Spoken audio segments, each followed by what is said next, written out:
Oi gente, tudo bem? Eu sou a Ana Lu e hoje eu vim trazer o fechamento das leituras de julho aqui pro canal. Depois eu vou falar sobre os novos na estante e então sobre algumas outras coisinhas que eu fiz no mês, além de ler. O primeiro livro que eu terminei no mês, já saiu resenha aqui no canal pra ele, é o Baiôa Sem Data Pra Morrer, desse autor português contemporâneo Rui Couceiro. Esse é um romance de estreia dele, eu recebi pela editora Globo, porque eu sou parceira deles, e eu amei esse livro.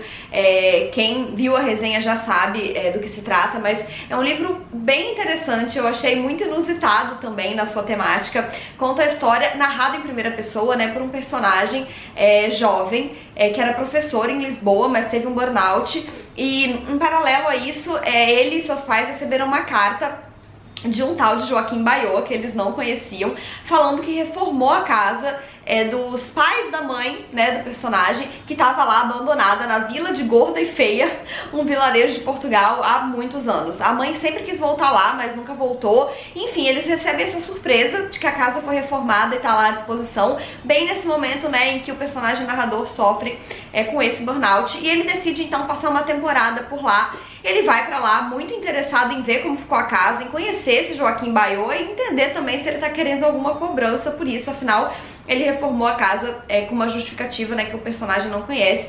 Quando ele chega lá, ele vai conhecer então não apenas o Joaquim, mas também os outros habitantes da vila e a forma com que eles vivem ali. É um livro bastante interessante, muito bem narrado, na minha opinião, e que traz aí uma temática que já tá clara desde o título, né? Eu fiquei esperando que isso acontecesse, que o nome é Baiôa Sem Data Pra Morrer. É uma questão que a gente vai entender em algum momento do livro, em que parece que todos os outros habitantes dessa cidade têm uma data prevista para sua morte, né? Cada um a sua, e o Baiôa é o único que não tem. Enfim, o personagem vai acabar se envolvendo bastante com o Baiôa, eles vão fazer uma linda amizade ali, mas o livro tem muito mais do que isso. É um livro super interessante, super divertido. Gostei muito da obra de estreia do Rui, acho que podemos esperar grandes coisas desse autor e amei ter recebido a obra da editora Globo. Então, mais uma vez, muito obrigada por confiarem no meu trabalho e me enviarem esse exemplar. Valeu muito a leitura. O segundo livro que eu terminei no mês também foi um recebido, dessa vez da Companhia das Letras, e foi o Euforia, um romance sobre Sylvia Plath, da Elin Conrad, não decorei o nome da autora. Esse livro, eu me interessei por ele tão rápido que ele não chegou a aparecer na pilha de recebidos do mês, que seria a desse mês. Eu já fiz a leitura e ele entrou direto na lista de lidos. Eu fiquei muito curiosa por ser um romance sobre uma pessoa real e não uma biografia. E também porque é justamente sobre a Sylvia Plath, né? Essa personagem de grande curiosidade, né, na história da literatura.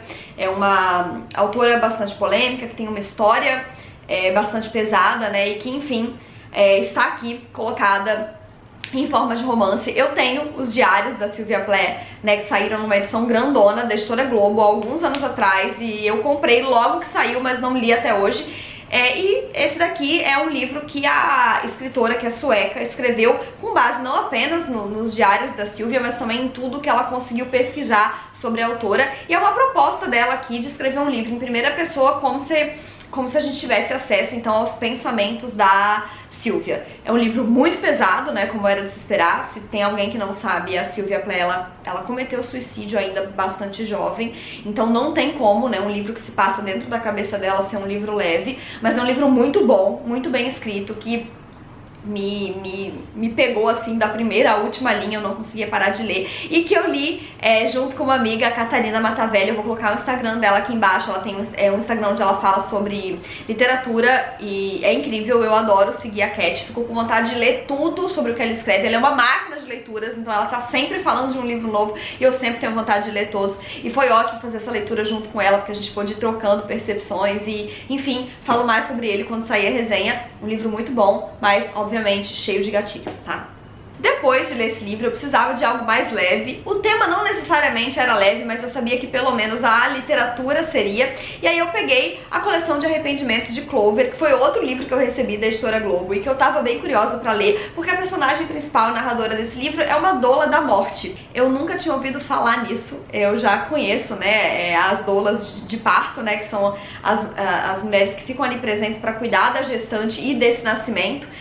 Mas doula da morte eu desconhecia e eu fiquei muito interessada. E trata-se de de uma pessoa também que não tem função médica ali nessa experiência da morte, mas que tá ali pra humanizar esse momento, para acompanhar o paciente durante os dias que antecedem sua morte, né? Aqui no caso, pacientes paliativos, e oferecer um apoio emocional ali, que não tem a ver com a medicina.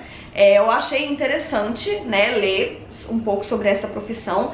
E aqui a gente vai conhecer então a Clover, que é uma mulher de 36 anos, mas que parece muito mais jovem do que isso, pela forma como ela narra e pelas suas experiências de vida. Ela perdeu os pais muito cedo, foi criada pelo avô, e ela tem muita dificuldade em criar relações afetivas profundas. Ela não tinha uma boa relação com os pais, eles pareciam não lidar muito bem com a parentalidade, então eles trabalhavam muito, viajavam muito e pouco davam atenção para essa criança. Mas de qualquer forma, né, quando eles morrem, ela ainda tem 6 anos, se eu não me engano, e ela cresce com esse avô com quem ela desenvolve uma relação muito íntima, mas que é a única pessoa que ela tem. Acontece que quando esse livro começa, esse avô já morreu.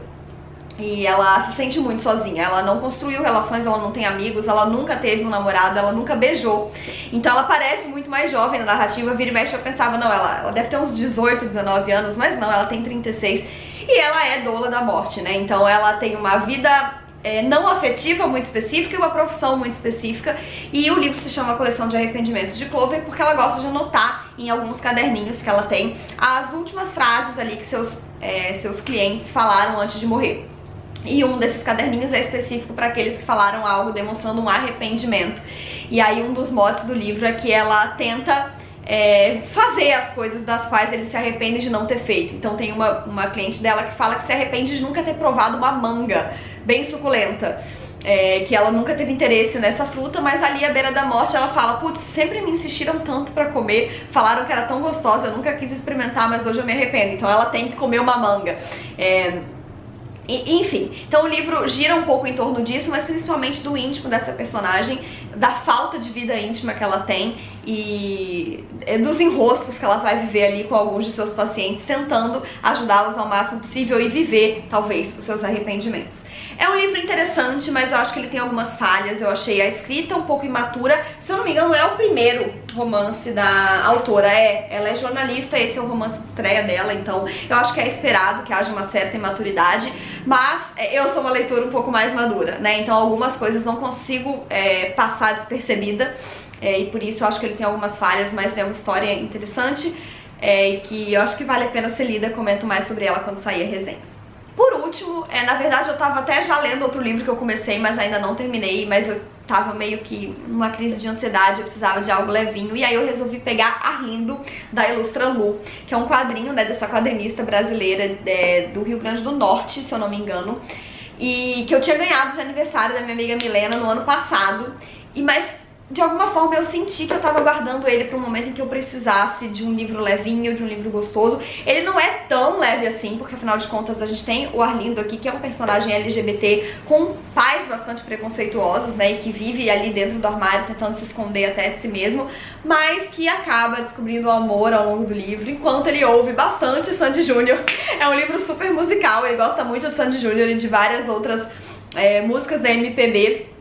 E é um livro com um traço delicioso, super colorido, tem esse pink com azul e amarelo, e o Arlindo é um personagem muito legal, e ele tem amigas muito legais, enfim, é uma leitura realmente muito gostosa, apesar de ter ali um tema dolorido e delicado, que também não deixa de estar presente na obra. Gostei muito de conhecer. Eu sei que a Ilustra Lu já publicou muitas tirinhas do Arlindo na internet, então eu conhecia esse desenho, mas eu nunca tinha lido o livro, e a minha amiga Milena, quando me deu, falou que eu precisava muito dele, e eu fiquei feliz, no fim das contas, de ter enrolado tanto e guardado ele para um momento em que eu realmente precisava. Eu li em um final de semana, né, comecei no sábado à noite e terminei no domingo, e ele é realmente muito, muito gostosinho. Vou decidir ainda se eu faço resenha pra ele. Eu tenho um pouco de dificuldade de fazer resenha de quadrinhos, ainda mais quando são bem curtinhos, mas talvez eu tente. Vamos ver se vai sair por aí, mas de qualquer forma é um livro que eu super recomendo, muito, muito gostosinho. Foram, né, as minhas 4 leituras concluídas no mês. Eu cheguei a começar outro livro antes do Arlindo, como eu comentei, mas que não tá rolando muito pra mim. Agora eu até engatei um pouco mais, mas ele vai ficar de qualquer forma pro fechamento de agosto. porque ainda não terminei no mês de julho. E agora eu vou falar então dos recebidos que chegaram por aqui. Eu recebi 2 pacotes muito grandes da Companhia das Letras, então eu tenho uma pilha aqui do meu lado e eu vou tentar falar deles bem rapidinho pra gente não ficar muito tempo aqui, até porque eu ainda não li e não tenho tanto assim a falar sobre eles. Um deles foi o Euforia, que como eu falei já foi lido, então não vai estar nessa pilha aqui, mas foi recebido esse mês. Eu recebi também O Presidente Pornô, da Bruna Calil Otero, que é pra ser um livro meio pornô chanchada, assim, mas falando da situação do Brasil com presidentes metidos a ditadores, enfim. A companhia tá apostando muito nesse lançamento, porque eu recebi, veio uns materiais além do livro, assim, de divulgação, então eu acho que é um livro bem engraçado, apesar de um pouco trágico, porque afinal tá ironizando a nossa história real, e enfim, tô bem curiosa pra ler. Chegou aqui também Veado Assassino, do Santiago Nazarian, que é um livro fininho e que fala que também, olha que coisa, um presidente de extrema-direita é morto por um adolescente não binário. Por meio de uma longa entrevista, conhecemos a história do jovem e as decisões que o levaram a cometer o ato. Seria ele uma vítima, um terrorista, um violento incel ou um celibatário e voluntário? Tô bem curiosa agora, não tinha lido nada sobre a sinopse. A Descoberta do Frio, do Oswaldo de Camargo, um autor que eu não conheço. Eu também, assim, não sei nem dizer se ele é contemporâneo, se é um livro mais antigo que foi reeditado, não sei nada. Aqui a gente tem blurbs atrás e não sinopse, eu ainda não abri, então fica aí o mistério. Rádio Imaginação, do Seiro Ito, eu acredito que seja um livro asiático, a tradução do japonês da Rita Cole. E aqui fala, que som é esse? Tom Jobim? E quem é esse locutor tão animado? Ah, é o DJ Ark, disparando clássicos da música e contagiando o público com seu carisma direto da Rádio Imaginação. Após um terremoto em Tohoku, no Japão, desencadearam um tsunami que fez quase 20 mil vítimas, algumas pessoas na região passam a captar uma estranha transmissão radiofônica que conta com a participação de diversos ouvintes. Seria a voz dos mortos emitindo suas últimas palavras do além? Nesse caso, que mensagem eles desejam comunicar? Outro livro fininho, mas que parece bem interessante, bem diferentão aí. Agora que eu li a sinopse, já fiquei mais curiosa. Aí chegou O Céu Implacável, do João Anzanello Carrascosa, que é um autor brasileiro que escreve de uma forma muito poética e muito bonita. Eu li dele alguns livros há anos atrás, quando ele ainda era publicado pela... ai meu Deus, Kozak Naif. Mas tem tempo que eu não leio e talvez esse recebido seja um bom momento para retornar a ler esse autor que escreve maravilhosamente bem. Maravilhosamente, doloridamente bem, mas enfim. A Corneta, de Leonora Carrington. Esse daqui eu cheguei a ler o comecinho na livraria, mas já não me lembro. Mas aqui diz: aos 92 anos e com a audição prejudicada, Marion Letterby ganha uma corneta auditiva de sua melhor amiga. Com o auxílio do aparelho, ela descobre que seu filho, Nora e neto têm planos soturnos. Não suportando mais conviver sobre o mesmo teto que ela, a família se articula para mandá-la para um asilo. É um livro que tem uma pegada de fantasia, isso eu já sei, mas que aparentemente fala, né, sobre uma personagem idosa que tá perdendo seu lugar no mundo aí, sendo enxotada pela própria família. Tô bem curiosa para ler também. Outro livro que chegou aqui foi O Cerco, do Alejo Carpenter. Não sei se assim se pronuncia, não sei qual é a nacionalidade desse autor. Nessa pequena obra-prima ambientada em Havana, no início da década de 30, então provavelmente o autor é cubano, os protagonistas conhecem uns aos outros, mas desconhecem a trama diabólica que os une. As histórias, fragmentadas e contadas a partir de diferentes pontos de vista, aludem ao passado de Cuba, mas a ação principal é centrada na ditadura de Gerardo Machado, quando a violenta resistência política ao regime resultou em delações, traições e assassinatos. Estou curiosa, eu acho que eu só li... Acho que talvez eu não tenha lido nunca um livro cubano. A se pensar, eu acho que eu nunca li mesmo, então já passou da hora, né? Preciso ler esse livro aqui em breve. E aí os outros 2 livros que eu tenho aqui são os volumes 1 e 2 dos Diários do Lúcio Cardoso. Eu tenho um pouco de problema em ler diários, vocês viram, né, que eu comentei que eu tenho os diários da Silvia Plath há anos na estante, ainda não li, porque eu nunca sei como ler um diário, porque são fragmentos, eu fico pensando, vou intercalar esses fragmentos com outras leituras, mas eu sou uma pessoa que eu não consigo ler mais de um livro ao mesmo tempo, então eu sempre acabo fazendo as outras leituras esquecendo do diário, mas assim, eu preciso aprender, porque eu sou fofoqueira, e eu preciso aprender a ler diários, porque o que são, né, diários, senão a oportunidade de saber o íntimo da vida de alguém, ao mesmo tempo que eu sempre fico pensando, né, será que os autores realmente escreveram isso com a intenção de publicar, ou, né, foram lá e publicaram os diários deles à revelia depois da morte? Talvez seja antiético ler diários, eu não sei, são muitos pensamentos, mas eu li Crônica da Casa Assassinada, do Lúcio Cardoso, esse ano, e eu amei. Então, eu tô muito curiosa pra esses diários. Deve ter muita coisa interessante aqui. Ele é um autor irreverente, com certeza ele era uma pessoa bastante irreverente também. E, pô, eu recebi o volume 1 e o volume 2, né? Eu tenho que prestigiar, mas ainda não sei quando farei essa leitura. Ufa, eu fico aqui mostrando os livros que eu recebo e aí me dá um certo desespero, porque é tanta coisa legal, e aí eu fico, meu Deus, eu não tenho tanto tempo pra ler tanta coisa legal, como que eu vou organizar isso? E mês que vem aparecem novos, e aí uma hora eu vou ser engolida por todas as leituras que eu quero fazer. A vida é uma loucura, né? A vida literária é uma loucura. Mas é isso, foram esses então os lidos e recebidos que chegaram aqui em casa nesse mês. Eu tô falando muito rápido, vai aparecer alguém pra reclamar, vira e mexe aparece alguém pra reclamar que eu falo rápido demais. Eu só tenho a dizer sinto muito, infelizmente. Às vezes eu até tento, mas eu me perco. Quando eu me empolgo, eu começo a falar rápido sem perceber. Então sinto muito de verdade.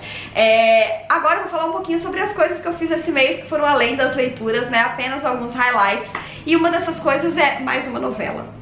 É isso, gente, eu virei uma noveleira novamente. Tinha tempo que eu não assistia novela, mas eu comecei a assistir a das 7, que é a Vai na Fé, por indicação da minha amiga Milena. Eu já falei dela aqui em algum fechamento anterior. E depois que eu alcancei Vai na Fé, né, eu maratonei tanto que eu cheguei no capítulo atual, eu senti falta de ter outra novela pra maratonar. E aí eu comecei a assistir a das 6, que é Amor Perfeito. E infelizmente eu já maratonei ela também, já cheguei no capítulo atual e tô novamente sem novela pra maratonar.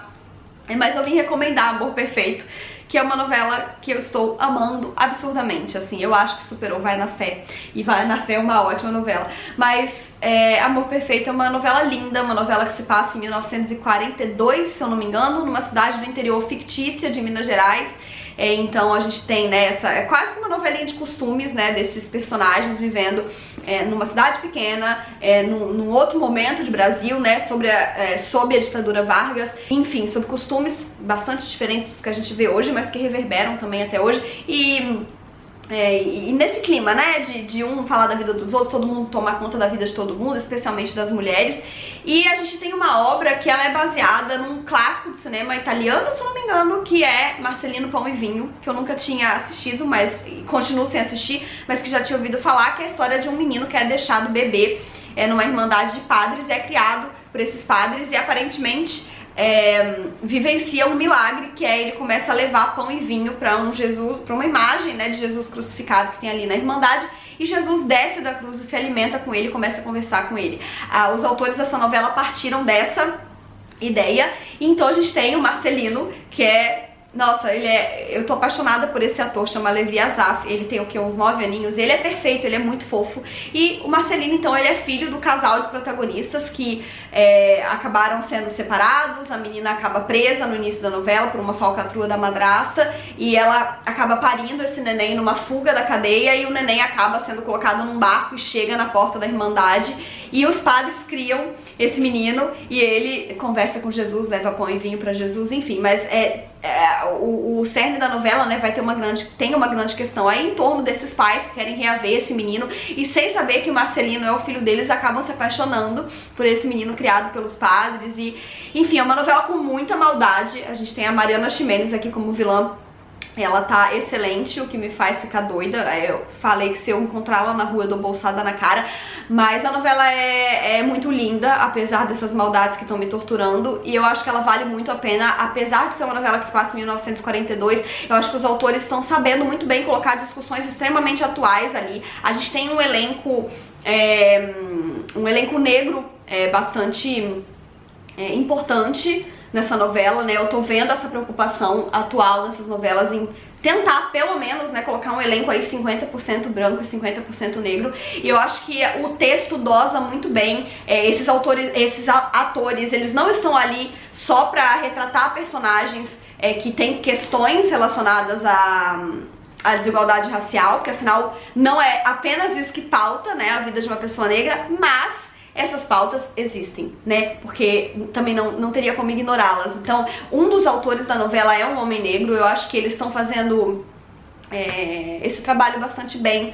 E, enfim, a história é muito bonita. Eu vivo me emocionando, vivo chorando com essa novela. E não deixa de ser uma história, né, como todos os livros que a gente lê. Novelas também são histórias e às vezes vale a pena, sim, ser assistidas. Eu tô amando Amor Perfeito, então fica aí essa dica, tem no Globoplay. E eu tinha anotado outra coisa até pra falar aqui no fechamento, mas eu esqueci. Então fiquemos com esse vídeo enorme, onde eu já falei dos livros lidos, já falei dos recebidos, já falei de uma novela pela qual eu estou obcecada. Espero que vocês tenham chegado até o fim, porque eu falei demais, e gostado desse vídeo. Não se esqueçam de se inscrever no canal se ainda não forem inscritos e deixarem o joinha se curtiram, porque isso ajuda muito o canal a crescer. Um beijo e até a próxima. Tchau!